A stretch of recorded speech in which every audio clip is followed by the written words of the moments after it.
নমস্কার, সুভদ্রার রান্নাঘরে আমার সকল দর্শক বন্ধুকে জানাই স্বাগত। আমি শিউলি। আজকে দেখো আমি কতগুলো চিংড়ি মাছ নিয়ে এসেছি। তো তার মধ্যে আমি হলুদ দিয়ে দিলাম, লবণ দিয়ে দিলাম, লবণ হলুদ মাখিয়ে নিলাম।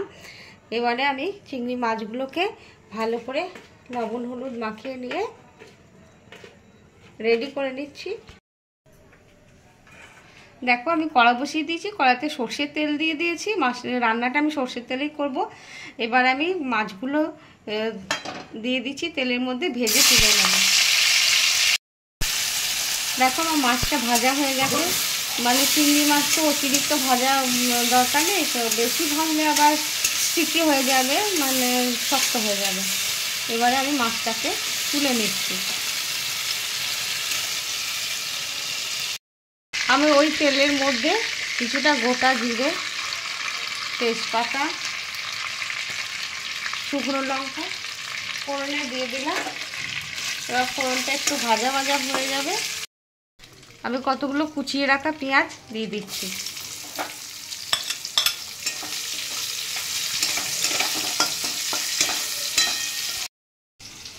দেখো আমি ধনের গুঁড়ো, জিরের গুঁড়ো আর আদা, কাঁচা পাকা লঙ্কা আর টমেটো নিয়েছি। এগুলোকে আমি পেস্ট করে নিয়ে আসছি। হ্যাঁ, দেখো পেঁয়াজটা আমার নরম হয়ে গেছে। এবারে আমি আলুগুলো দিয়ে দিচ্ছি।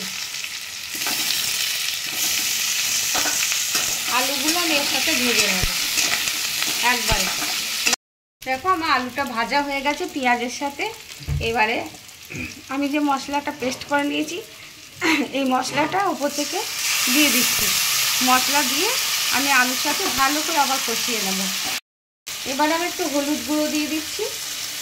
আমি রান্নাটা খুব সহজভাবে করছি, সবসময় অত জটিলভাবে রান্না করতে ভালো লাগে না। যাই হোক, এবার একটু কাশ্মীরি রেড চিলি পাউডার দিয়ে দিলাম। তোমরা এইভাবে একবার বানাবে।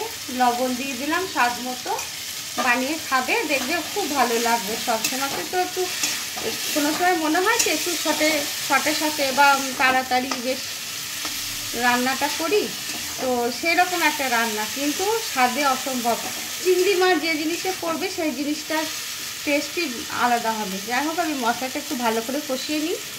দেখো মশলাটা আমার প্রায় কষানো হয়ে গেছে, তেল বেরোতে শুরু করে দিয়েছে। আমি কয়েক দানা চিনি ওপর থেকে ছড়িয়ে দিলাম, 4-5টা চিনি দানা দিয়ে দিলাম, দিয়ে আর একটু নেড়ে নিচ্ছি।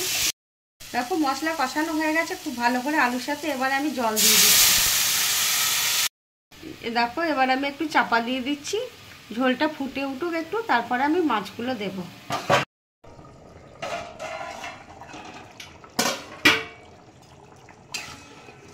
দেখো আলুটা সিদ্ধ হয়ে গেছে প্রায়। এবারে আমি মাছটা দিয়ে দিচ্ছি। মাছটা দিয়ে আমি 2 মিনিট জাস্ট ফুটিয়ে নেব। রেডি হয়ে গেছে, একদম সুন্দর হয়ে গেছে রেডি। এবারে আমি ওপর থেকে একটু ধনেপাতা কুচো ছড়িয়ে দিচ্ছি, দিয়ে গ্যাসটা অফ করে দিলাম। কিছুক্ষণ স্ট্যান্ডিং টাইমের জন্য রেখে দেবো, তারপরে তোমাদের সার্ভ করে দেখাবো। আমার চিংড়ি মাছের আলু দিয়ে রেসিপি রেডি এবং সার্ভ করে দিয়েছি। তোমরা এভাবে অবশ্যই বানাবে, বানিয়ে খাবে, খেয়ে আমাকে কমেন্ট করে জানাবে তোমাদের কেমন লেগেছে আমার রেসিপি। আর তোমরা সবাই আমার সাথে থাকো, আমার সাথে এবং আমার পাশে থাকার জন্য তোমাদেরকে জানাই অসংখ্য ধন্যবাদ, অনেক ভালোবাসা, নমস্কার। আর এইভাবে সাপোর্ট করার জন্য আবার বলছি ধন্যবাদ। তাহলে আজকের মতো টাটা।